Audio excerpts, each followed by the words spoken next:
Hello guys, magandang hapon po sa inyong lahat at ito po tayo ngayon sa puno ng Nara. Kaya inyong matunghayan mga kalods, masarap po talaga kapag may mga puno sa ating paligiran. Katulad dito. O tingnan nyo guys, makita nyo ang mga sanga ng aking kapitbahay na may puno na Nara. Magaganda guys oh. Tingnan nyo guys, kahit hampas ng hangin oh. Napakaganda po guys dito sa itaas no. Kahit minsan guys paminsan-minsan ay kailangan din po natin no na makaakyat din sa mga bubungan ng ibang kapitbahay no para makakuha din po tayo ng magandang views no, view no katulad nito. Sa inyo mga kalode, magandang hapon po sa inyo at sa ating mga friends, kalods. Ito po tayo ngayon. Kailangan may time din po tayo no na makakuha ng magandang view tulad nito. Ito guys, makikita nyo yung puno ng Nara. Kapag mayroon po katulad nito, napakasarap po ng simoy ng hangin. Napakalamig. Yun, tignan nyo guys. Alam nyo guys, itong puno ng Nara, ang history po ito ay pag-araw ng buwan ng March at saka April, ay wala po siyang dahon.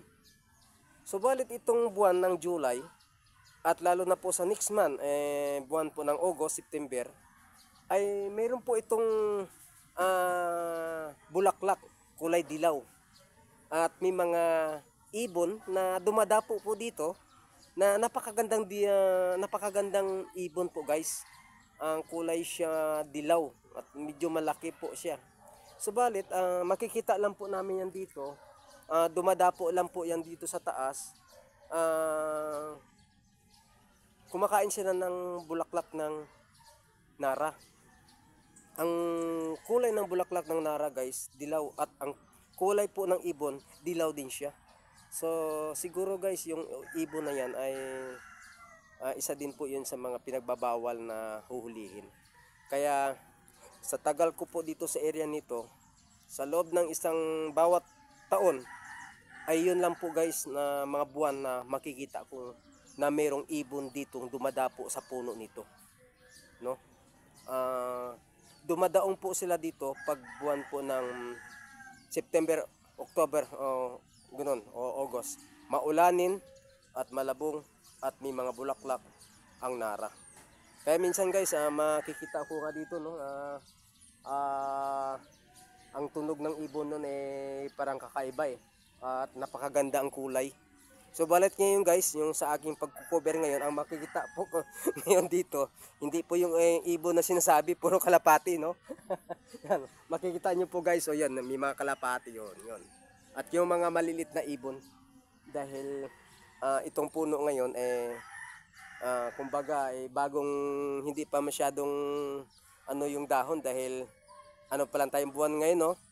Dahil nung April, March ay wala pong dahon, itong June. So mga nasa 3 weeks pala ang ulan no. So lumalabong-labong na yung dahon ng Nara.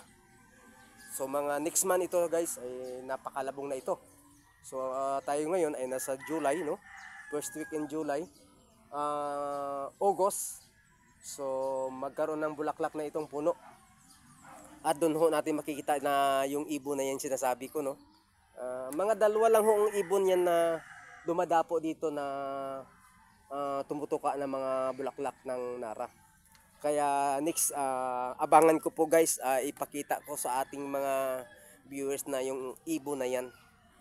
Minsan parang amazing nga guys no, dahil sa loob ng 12 months no, ay yun lang mga buwan na makikita ko yung ibon na narito po sa puno nitong Nara na kumakain ng bulaklak ng Nara.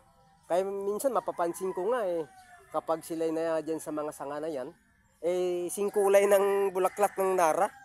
Kaya napakaganda ko po guys no. So kung ito pala, kapag marami palang punong Nara dito or maraming puno na malalaki, matunghayan nyo yung iba't ibang mga itsura na mga ibon no. So yung karamihan nga yung mga ibon dito ngayon guys, yung mga maliliit na ibon. So hindi ko alam kung anong pangalan ng mga ibon na yan no. Kung sa probinsya basta ayan tulad na yan. Oh, yan mga kalapati, makikita nyo no. Yun. Ito po yung aming puno ng Nara. Ay sige guys, maraming salamat po sa inyo. Please like, comments po sa ating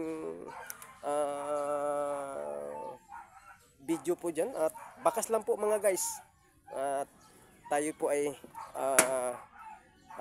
babalik at tayo po ay titingin din sa mga kung sino man na bumabakas sa atin. Maraming salamat po sa inyo guys.